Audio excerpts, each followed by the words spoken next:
Alex Alonso here from StreetTV. I'm here to bring you guys another episode of California Tier Talk. And of course, I got Damien, Tiny Cisco, Doster on the line. And we also got Jerry, aka Boxer, from out of El Monte on the line. So we're going to start with Mr. Doster. What's up, Alex? Oh yeah. Before we really get started, first, I want to continue to, extend my love and my condolences to the Reyes family. You know, for the loss of Boxer's dad here, man, Mr. Gonzalo Reyes, man. You know, our thoughts and our prayers is forever with the Reyes family, man. And hey, Box, man, we all with you, man. You know, we all with you with the passing of your dad. And we all with you, man, with this new. This call and your telephone number will be monitored and recorded. We all with you with this battle that you're dealing with, man, with this cancer. You know that you just found out that you have. So we all with you, man. Thank you, brothers. You know what I'm saying? I wanted to extend, like I was saying, I'll forever be grateful to you guys that came together and helped me bury my dad, you know, and I was just talking to Mom today, and she told me to let you guys know that she saw, to tell you guys thank you for everything, you know, and how you guys came together. To be honest with you, I was telling her that I never seen that, you know what I'm saying, in prison, I never seen that camaraderie coming from, you know, but my mom just said to tell you guys thank you from the bottom of her heart, and she sends blessings to you and everybody that contributed to pretty much so we can bury my pops, man. All the time, brother. Okay, so we're gonna get into let's get started, Alex. we're gonna get into Jerry's illness, and we also gonna get into his father passing. But I want to start with you, Mr. Doster. I want to start with losing a loved one when you're in prison. Now I know you still got your mom. Your mom is still hanging in there. I don't know if you've lost other family members or you've seen people in prison already go through what Jerry's going through. But give me a little bit of background on what that's like. Oh yeah, man. I've seen it time and time again. I've even experienced it. You know what I'm saying? And you know, when you lose a loved one in prison, man, it's a real tough time, man. You know what I mean? It's tough. You know what I mean? Because you know you don't really get that that opportunity to really grieve because you know you in here. You know what I mean? And you know my situation. Better than anybody, Alex, because you know, I lost a loved one. You know what I mean, coming into prison. You know what I'm saying? And so I didn't get that opportunity to grieve. You know, I didn't get the opportunity to be with my family, with my loved ones, through the process of losing a loved one. You know what I mean? And so it's tough, man. It's tough, man, and this ain't the place to be, man, when you lose somebody that you really care about, man, that you really love, you know, whether it's a dad, mom, siblings, cousins, or nieces or nephews, man. It's rough. Okay, now, Mr. Reyes, Jerry Reyes, aka Boxer, you are going through that situation right now as we speak. Tell us from an extremely fresh perspective what you've been going through. So I got diagnosed with cancer back in October, and from October to where February now, right? No, actually, February. I've been going through pretty much when I first found out that I had cancer. They had said that it was in stage 1, right? Then I went to go get another checkup, and then it went from being stage 1. You have 60 seconds remaining. stage 1 to stage 3, and I've been pretty much dealing with like they've been giving me like the runaround. Like first they couldn't do an MRI on me because I got some bullet fragments in my leg, right? So they say that I guess the MRI the machine will rip them right out, and I couldn't even get that. So I was getting the sense that the doctors were pretty much like doing the guessing game, you know. But with that said, it was pretty much it's been tough because like I feel like they haven't even given me the right diagnosis. But I do have all the paperwork, you know what I'm saying, when they first did the biopsy back in October, and then they did the checkup, which is they went in and did with the camera, and I finally got to talk to a doctor over there outside in the streets when they took me to San Joseph's hospital, and I sat down. I remember I wrote down. It was about like I want to say around like 20 questions, and I made sure before we even proceeded with anything. I also talked to my loved ones, to my sister, and I talked to my moms, and I wanted to make sure that they were on board with everything too before I started anything. And they're like, "Yeah, go ahead, make sure you ask those questions." So I did. I went prepared. I went in. I talked to him. I was asking him pretty much like all the questions that they were related to, like how long was the treatment going to be for? What did the treatment look like? What exactly was I taking? What was it for? So he answered pretty much every single question. And after that, I told him, well, I need some time to get back to my people. So I came back, and I remember I talked to moms, and I talked to moms and to my sister, because my sister, she works out there in the medical field too. And then after that, we're like, well, my sisters are like, look, we can sit here and time's running, you know what I'm saying? So the cancer that he got, it could spread pretty quickly. So he's like, bro, just go ahead and get started, you know. But to be honest with you, I felt like the prison doctor, because we have a prison doctor, and then I have a regular doctor, which is out there in the streets. But the prison doctor, he was kind of giving me like the runaround.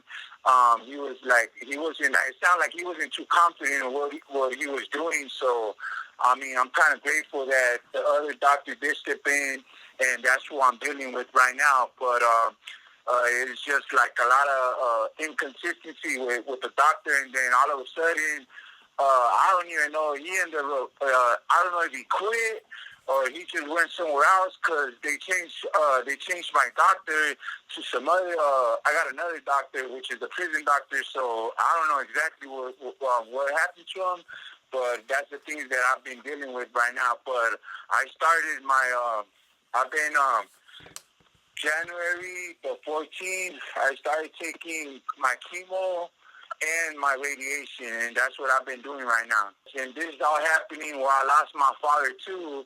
Like I said, I lost my father on Christmas Day, and that was another, I was like, damn, like what else, you know? So I was just like, I wasn't even, like, to be honest with you, and at this point, I wasn't even tripping on me. I was more, I was worried about the family, because my dad was pretty much the head of the household, the provider.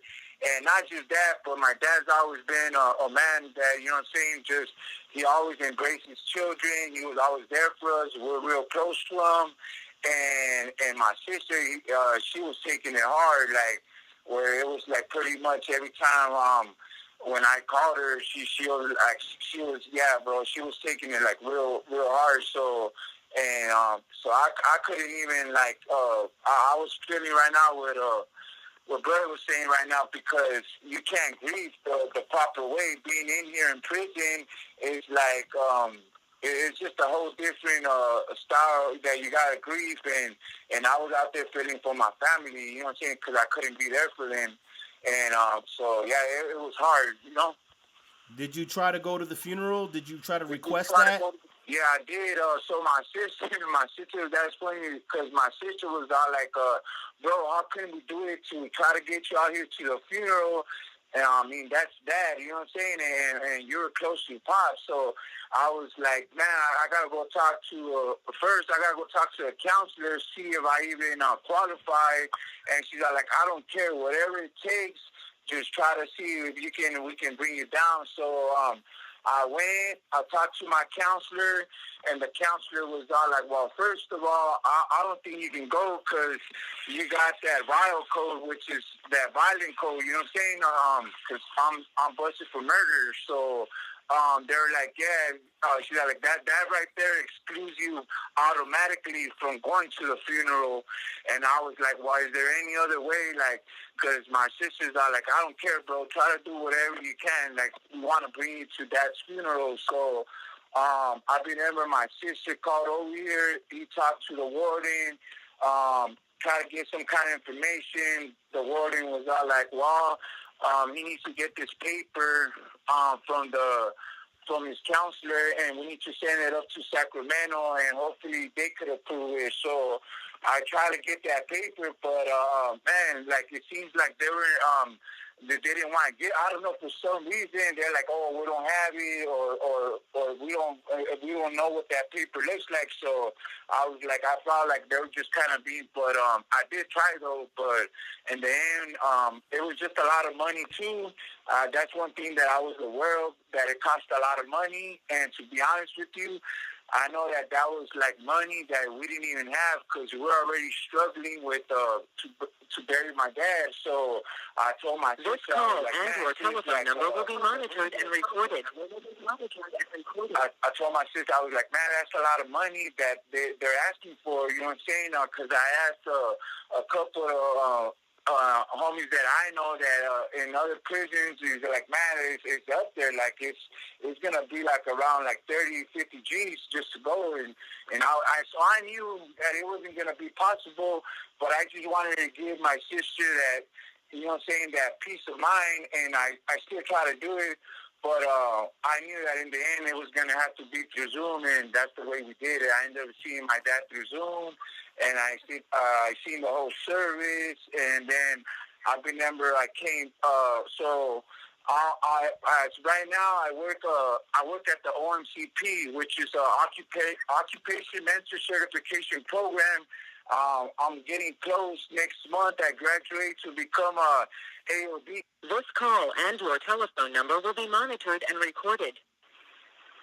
It's a alcohol and drug counselor. Next month I graduate, so the people, the counselors that work over there, they're the ones that did me the favor and helped me out to set up the whole Zoom, and that's how I got to see my dad through the Zoom. And then we got done over there, and I remember I rushed back, and that my family was at the cemetery already, and I called my girl, and she pretty much showed me. We went through the video, and I got to see my dad when they were burying him and everything. So I'm grateful for that. All right. Well, I want to give the people who are listening a little bit of background on both you guys. I want you to let them know how long you guys been in prison, and what are you in prison for in the first place? And we'll start with Mr. Doster. You already know how long I've been in prison. I think the viewers know. No, but we always have new listeners and new people tapping in. So always think about the first time listeners. Yeah, so, I've been in, going in over a little bit of 20 years now. Been down for murder, that I committed. And yeah. Okay, Mr. Reyes. Okay, so I've been incarcerated 22 years. I'm going on my 23rd year, and I'm also busted for murder. Okay, and you're from El Monte. Are you born and raised El Monte? Yeah, I was born and raised in El Monte. Yeah. All right, give us a little bit of background on where you're from and what city you grew up in and what it was like growing up there as a kid. So I grew up in El Monte, California. I remember growing up in El Monte was pretty much like it's like all Mexicans. You know what I'm saying? There's really no other race in El Monte, and man, it was tough because I remember I got a brother that passed away too. All my brothers, my cousins. Even my dad, Sam, he used to kick it with us too. My dad was, he was young. I was young but growing up, it was just pretty much like everybody was gang related. You know what I'm saying? So it was rough growing up in Monte because like everywhere, like I remember I was giving you the little history of the railroad tracks, right? So in the railroad tracks, once you pass those railroad tracks, it was already another neighborhood, and then once you pass like a Syrian street, there was another. So it's like pretty much at that time, we didn't get along with nobody in the SUV either. You know what I'm saying? It was like, so we had pretty much we were getting hit everywhere, and then my brothers and my cousins, they were gang related too. So yeah, it was pretty much chaos, gang banging, and that's the way I grew up in the streets. Just pretty much surviving every day. Even I remember even coming home from school, you even had to make sure you stay on your toes because you had you had people running up on you and asking you where you're from. And so yeah, it was a rough neighborhood to grow up in. It's still. To this day, still it is, you know. So Armani's always been known for like being like real active. At one point, I remember when I first got arrested, it was I remember one time I was reading in the newspaper, and I think we were like second on the highest rate of murders. So Armani's always been like real active as far as gangs and everything. And so yeah, it was rough growing up in the streets of El Monte. Yeah, I remember back in the 90s, El Monte had one of the worst murders that ever happened on Maxon Street back, I think it was either 95 or 97. They called it the Maxon Street murders. Were you around in 95? No, I wasn't around because I remember around that time. This call and your telephone number will be monitored and recorded. So this was my pops and my mom had a little. I guess they ended up separating for a little bit, and I remember my pops was going through his own little struggles and everything. So I remember one night, my uncle came from Mexico, and pretty much snatched us up in the middle of the night. I remember I was real young, right? And I remember it was like around 12 o'clock. My uncle comes. We're like, man, we're tripping. Like, what is Uncle doing here? And then I remember it was like around 94, 95. My pops are like, man, you know what? I can't do it right now. Like, I'm going through my own personal battles. Like, my dad became like a real heavy drinker when that was happening with my mom's. And he was like, man, you know what? I can't do it right now. So I'm gonna need you guys to do me a favor. And it was me, my sister, and my brother, rest in peace. And we ended up, she's like, I need you guys to do me a favor and go to Mexico for a little while, you know what I'm saying, while I get things right over here. And then once everything's good, then we can bring you guys back, you know. But we left around, like, I remember it was like 60 seconds remaining. And we didn't come back until a couple years later. We ended up coming back, but around that time, I wasn't around because of my dad. Okay. Now, Mr. Doster, I'd like to know. This call and your telephone number will be monitored and recorded. I'd like to know how you met. Yeah. I'd like to know how you met Mr. Reyes, and how did this connection come about? Oh shit! How we meet? Reyes, man? We met around on the yard, and I met him on the yard through another buddy of mine. It was I think it was Mr. Daniel Cowie, soldier. Mike. Yeah. We met. Yeah, Mike. And you know, me and old boxer, man. You know, we would speak in passion. Like I would always, crack jokes with him and stuff. You know what I mean? Because like he was saying, he's in that OMCP program where he's training to be a drug and alcohol counselor and stuff like that. So I would always, just joke and clown with him and shit in passing. When he would be going out to work from out the building. And, sometime I would see him with his shirt all the way, buttoned all the way up, it's buttoned down. And I would be like, so who are you today, man? Is you Mr. Reyes today, or are you Boxer today? Because you got that shirt buttoned all the way up, man, choking you, man. All choloed out and shit, right?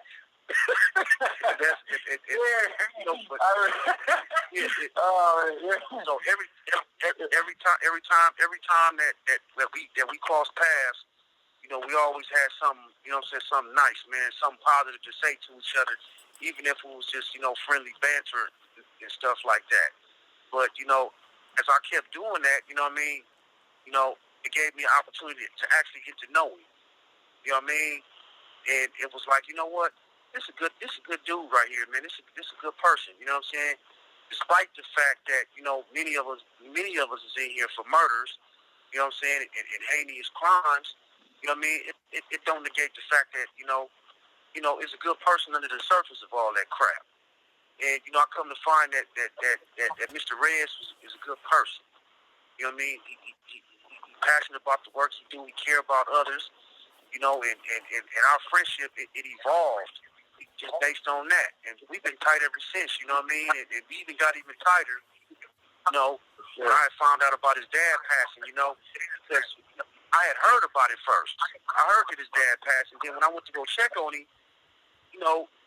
Reyes, me, kind of like, he fell in my damn arms, crying.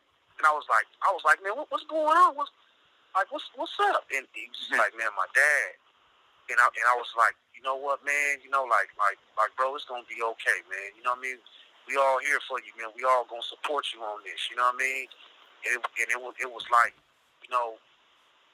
it was like, consoling, man. Being there for a brother, for my own brother. Meeting him wasn't just fate, man. It was something that was necessary, Yeah. Now I want to get into something that you just touched on. Both you guys are in there for murder. My guess is both you guys committed these murders under age 25, when your mind was in a different type of maturity state. It's been like 2 decades since you guys committed your crimes, and I'm sure you guys don't think the same way you thought 2 decades ago.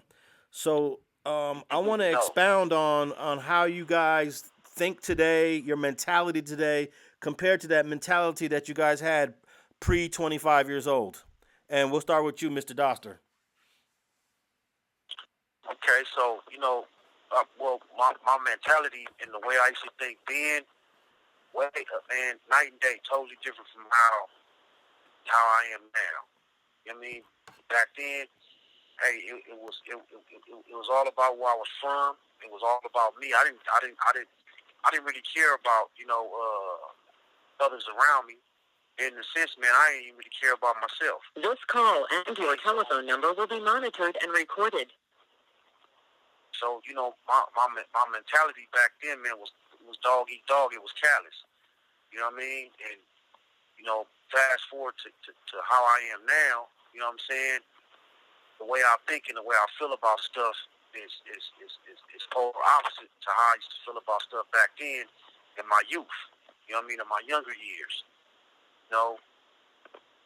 So I'm a whole lot more patient now. I'm a whole lot more thoughtful now. You know what I mean? And I'm gonna say, not just, because of the loss of my cousin and my loved one in my case, man, but also because of, my victim, man. You know what I mean? I live every day now in a living, walking amends to that person, man, to the person whose life I took. You know what I mean? And what that means, Alex, man, is me being of service to others. It's me, changing the culture. You know what I'm saying? By not creating no more victims. You know what I mean?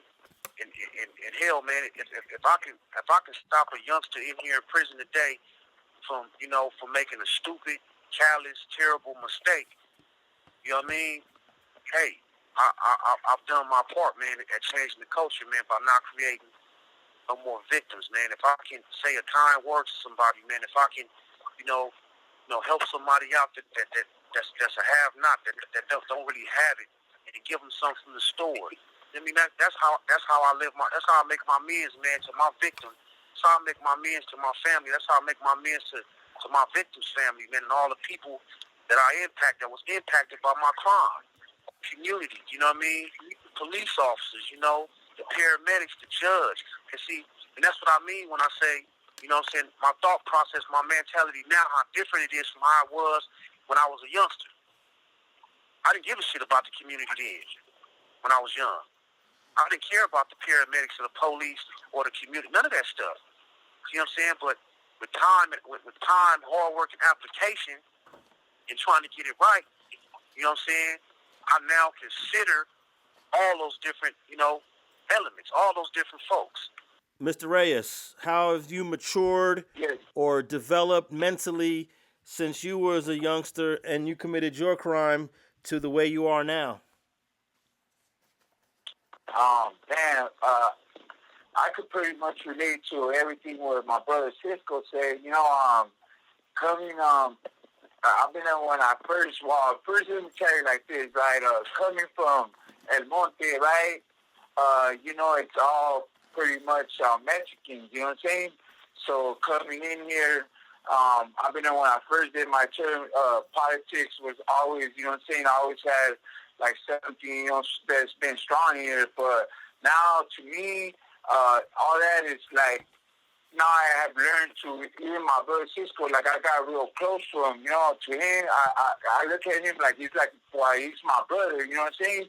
And I know that there's a lot of things that we could relate to, and not just that, but I'm pretty much, I'm a service to everybody. I remember coming in here, I still had that young mentality, but as I grew older, you know what I'm saying, I started changing little by little, and I had to, when they say you have that aha moment, I remember that's what pretty much, I was like, man, do I really want to do this for the rest of my life, or do I really want to give it that chance to get out of here, you know what I'm saying? So I was like, you know what, I remember 2018, my grandfather came to visit me. I was in the SHU, right? And he pretty much, and I was real close to this man too, And he said pretty much, he came to say his goodbye. He's like, man, you know what, son?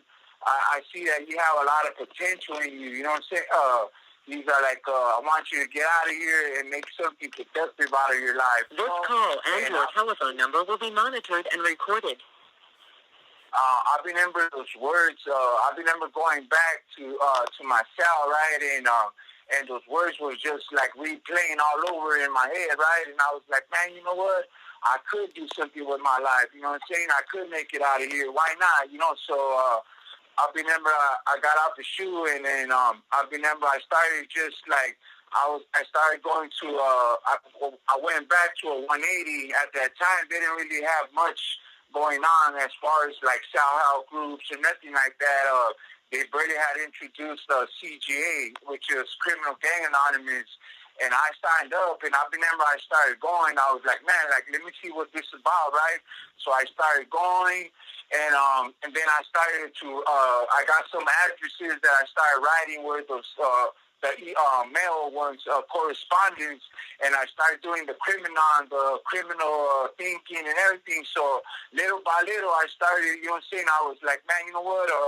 I want something better for myself, and this ain't the life that I want to live, you know what I'm saying, for the rest of my life. So little by little, I started going to self-help groups, and I remember I went from a 180 to got transferred to a 270 to Court Green. And when I landed in Corcoran, I became a plumber right there. And Corcoran's always been like real rowdy. Like there was nothing right there, but I was doing good too. And I remember the counselor got a liking of me because I used to be a hard worker. Like the plumbing, I like anything I needed, I'll make sure that the job was get like everything get done. So I remember one time he told me, he's like, man, you want to override to a level 3? And I was like, yeah, why not? He's like, man, you've been already on a 4-yard for like 20 years. So I remember I was like, yeah. So he gave me an override. I landed right here on in Solano, and when I landed here, I landed on B yard, but I was an override to a PPF yard, and so I landed over here, and I see that there was no South groups right here where I landed, which is in 4 block. And so I was like, man, how can we get some South groups going right here? So I initiated with another brother from the 2-yard, and I started going to classes, and I graduated, and I remember I became the coordinator for the South groups right here in 4 block. I started running groups and pretty much started getting everything started, but that's how I knew that my mentality had changed, because I was no longer indulging in like the bad things that I used to indulge before. It was like how my brother said, it was I started changing like from night to day. I wanted how I can be a service to others, how I can bring because I mean, it starts from here, you know what I'm saying? Because once you get out there, that's where the real test comes from. So I was like, man, you know what? I got to start right now. How can I be a service to others? How can I bring the community some goodness, you know what I'm saying? So that's what I did. I started running classes, started getting people involved. And next thing you know, there are more people got more interested in getting involved with classes, and we had more people being like coordinators and running. So that's I started like So then after that, I wanted more, and I was like, man, you know what? I'm gonna try. I pretty much. This call and your telephone number will be monitored and recorded. I did a lot of classes in the yard, and I did the South classes in here. So I wanted a little bit more to challenge myself, you know. So I was like, you know what? I always heard about the ONCP and how it was a little bit challenging, and how that could be pretty much a career out there in the streets, you know. To become a counselor is like you're a certified counselor. You can take that career out there. So I did. I challenged myself. I got involved with the ONCP. And I remember, every morning when I used to go out, my brother used to clown me because he's like, man, who are you today? Are you Mr. Reyes, Jerry, or you Doster? I was like, man, you know what? I'm not Doster, I'm Jerry, you know what I'm saying?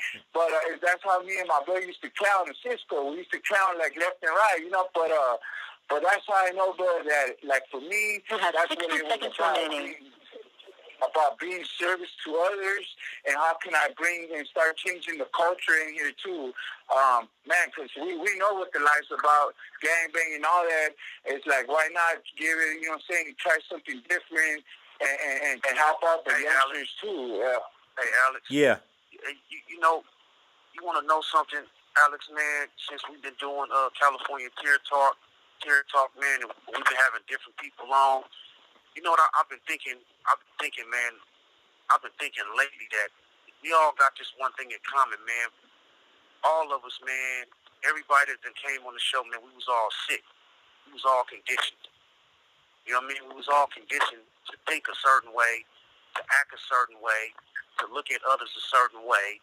You know what I'm saying? We was conditioned with this socialism behavior. We was all conditioned. That, you know, the gang lifestyle and all that stuff, man, all that stuff conditioned us, you know what I'm saying, to have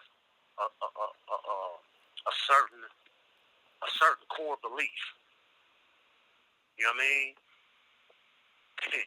and that's what I just been mulling over this shit for the past month, maybe 2 months. You know what I'm saying? And a lot of us come to prison, you know what I mean? And some of us, we don't heal from our conditions. We don't get help for our sickness. You know what I mean? And some of us, you know what I'm saying, we get the help we need, and then we come up out of that condition.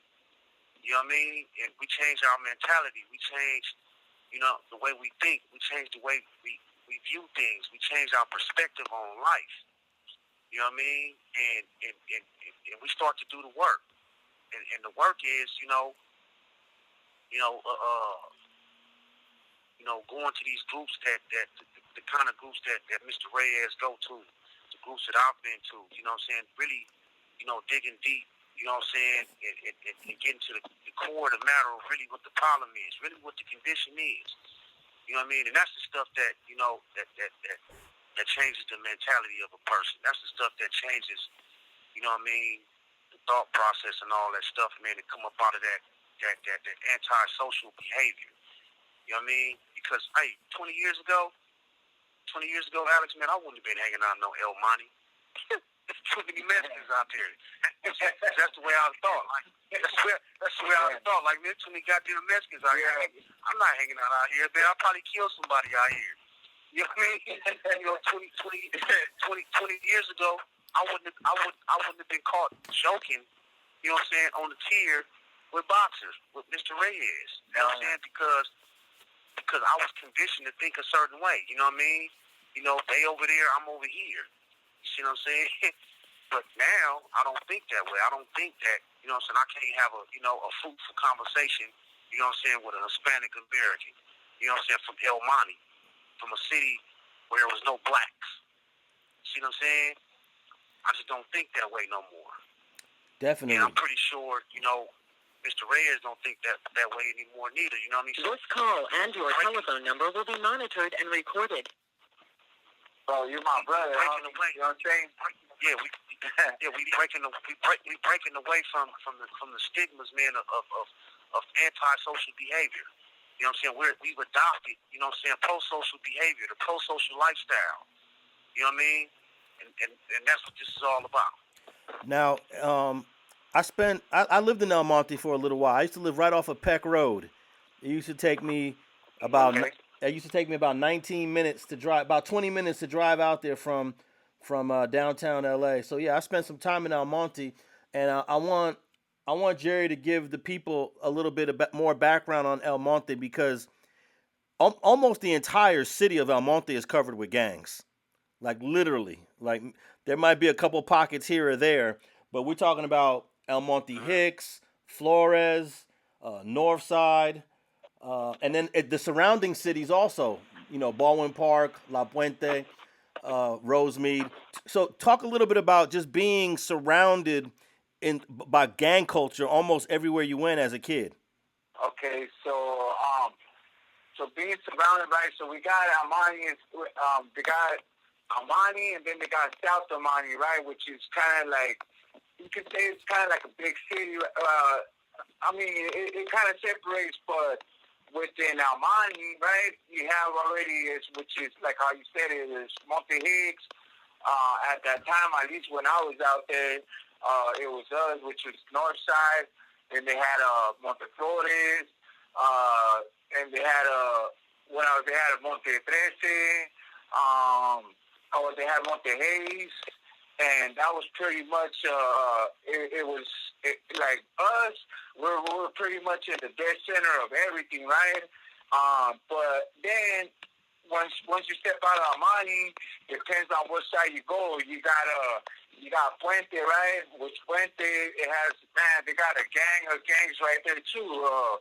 You got Little Hill, you got Puente Trece, you got what else you got? And then which even in Puente too, they had a gang of cliques with their own, because they didn't even get along amongst each other neither. So, and that was on one side, right? And then on the other side, you have Baldwin Park, which is you have Eastside Bowling, and then you had Northside Bowling on the Baldwin Park side, and then you have if you go down where you say you used to live on Peck Road, then you have Monrovia, you have Duarte, and that's going down Peck, and then if you're going down towards like say Temple City, now you're going more into like San Gabriel, right? Which is the city of San Gabriel, and you got Sangra, you got Lomas, you got This call and your telephone number will be monitored and recorded.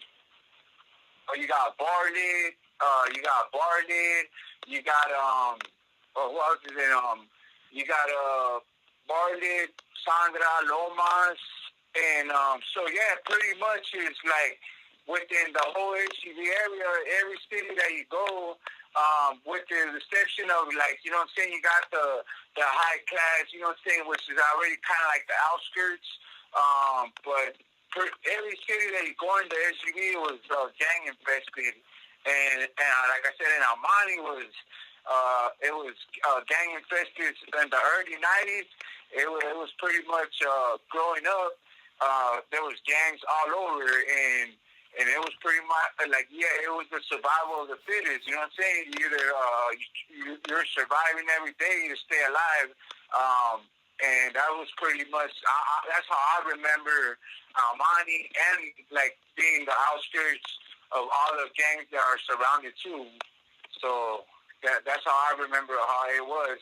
And this is already like going on, like I said, going on 22, going on 23 years that I've been gone, you know. So I know a lot of things changed out there, but that's what I remember.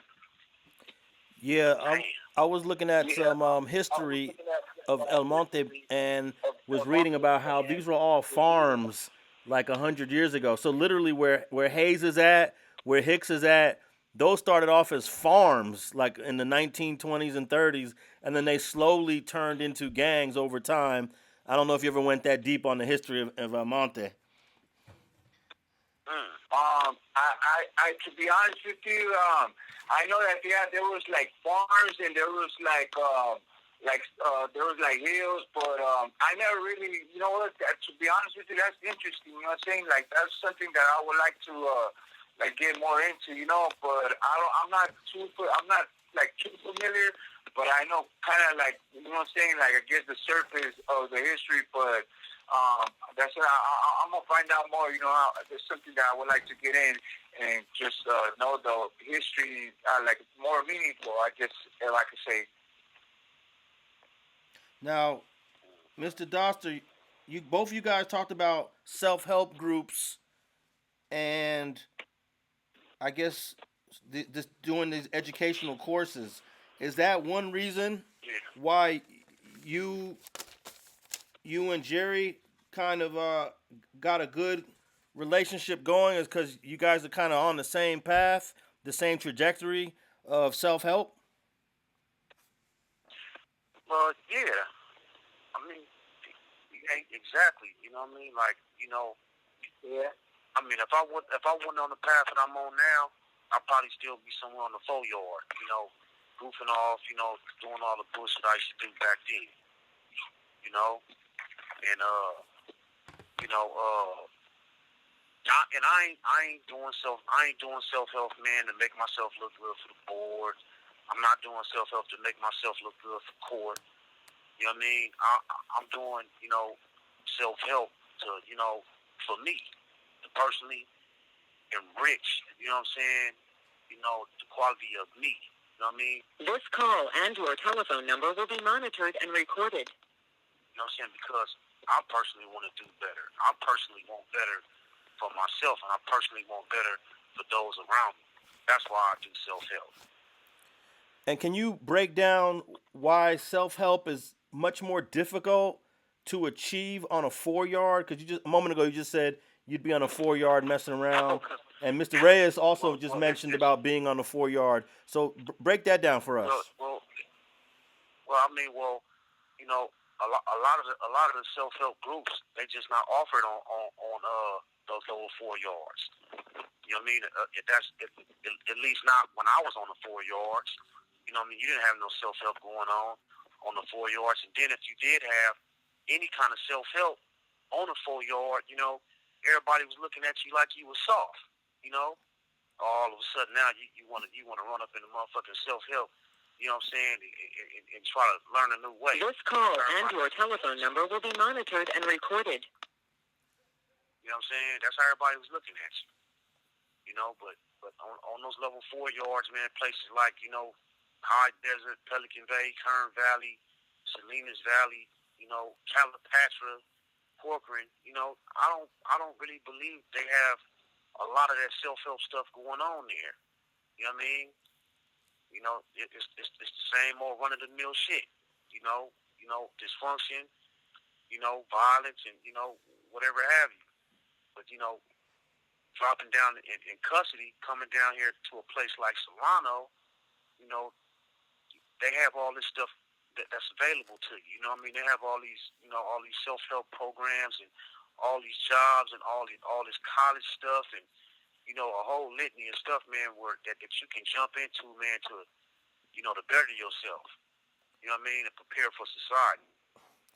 Mr. Reyes, what was your level 4 experience like, and how does that compare to getting that level 3 override and being in Solano?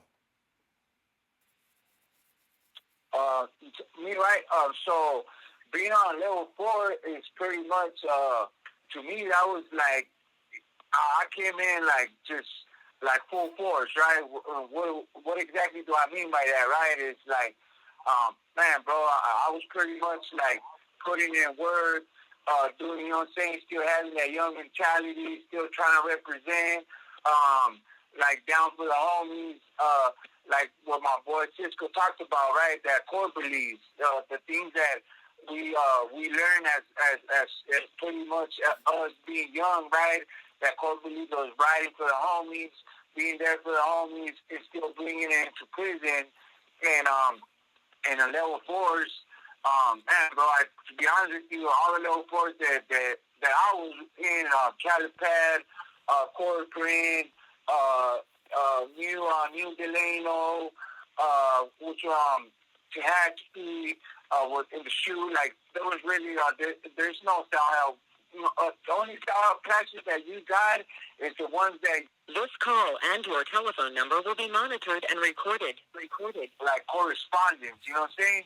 But when I said in 2018, when I got out the SHU and I landed back in the 180, which was in New Delano, they had introduced the CGA, which was Criminal Gang Anonymous, and from that point, bro, I was committed. I was committed to that I wanted something different for me, that I didn't want to do this for the rest of my life, that there was more to life than just being behind these walls and seeing like pretty much everybody that come to a 4-yard with that same mentality. It was pretty much either swim with the sharks or sink, you know what I'm saying? And on level 4-yard, like, you learn how to swim pretty quick, you know what I'm saying? So, but yeah, getting back to the solo classes, it's really nice. So when they had introduced that, I immediately signed up, and I did. I got fortunate enough to that I got picked because, as you know, everybody's trying to in the level 4-yard. It's not so much about getting that cell out, but it's about like, how can I get out of my cell, because we're pretty much slammed down 24/7, you know. So everybody wants to get out of the cell. Everybody wants to go somewhere, right? So I got fortunate enough. I went and I liked it. You know what I'm saying? As a matter of fact, I remember he was Alonso, the brother that was running it. He just barely had got out of doing like 25, and he was sharing his life story about how he pretty much was in our shoes, right, at some point, and not bad, but I just gravitated to his story, and I was like, man, you know what? If he could do it, I could do it too. You know what I'm saying? I just got to put in the work. So I started putting in the work, and I went down from a 180 to a 270, still being a 4-yard, and just gravitating. You know, I like not so much when I landed in the 270 in Corcoran. I became a plumber, and I was committed to, you know what I'm saying, like, there was no sour blues, but I was committed to my job. Like, how can I be of service, even if it's just to plumbing, you know what I'm saying? Like, some people's toilets get messed up. I go be like, don't trip, I'll go there tomorrow in the morning, I'll fix it, the sink. And so the counselor, he's seen all that, you know what I'm saying, that I was dedicated to my job. I'll skip yard so I can go to work, you know. So So he liked that, and he told me, when I was close to my annual, he came to, and he's like, hey, I see what you're doing. I see that you're committed to your job, and you're pretty much a hard worker. Do you want to try level 3? I'll give you an override. And at that time, I remember I wanted to go down to Ironwood, and he's like, look, I can't do Ironwood. But I went to committee. I speaked up for you. I told them, saying that you've been doing good, that you've been up here for 20 years. And they were a little bit kind of hesitant, but they ended up giving it to you. So I'm sending it to Solano. And I was like, all right, cool. Then, let's go try level 3. So I was already I was committed, and I had that mentality of like, how can I be of service to not just to myself but to others? How could I bring to the community? Because in here, that's what we are. We're a community. You know what I'm saying? Whether we want to see it like that or not. You know what I'm saying? But to me, it's like, okay, how can I help out the community? How can to help each other out? So I came in here to a level 3. And I started, running classes. I became the South Health coordinator, and people are gravitating to that. They're like, hey, bro, like, we appreciate everything that you're doing. Before you got here, there was no classes in here, so we appreciate you putting in the work and bringing classes to the block. So I was like, man, don't trip. Like, I'm doing it, for me, and I'm doing it for us, so we can, I'm pretty sure, because a lot of times they say, you ever heard that saying that says, like, we're a product of our environment, and a lot of times we go with that mentality, like, yeah, like, we're gang related, we're hood related, however they want to see it, and they stay stuck in that mentality, But to me, I was like, okay, like, maybe we bring the sellout classes and we start digging in deep into why we act the way we act, why we think the way we think, why, we follow certain rules, Then we start bringing awareness and we start changing the culture in prison, So I took initiative, and, bro, I've been going strong. Like I said, I did that, and I wanted to challenge myself a little bit more. So I went to the ONCP. This call and your telephone number will be monitored and recorded. Next month, by the grace of God, I graduate to become a counselor. I already got my certifications. I got everything, so I'm on my way to getting my degree, bro. Break down the prognosis of your cancer and what the doctors are telling you, and what do you anticipate to happen going forward during the chemo and the radiation?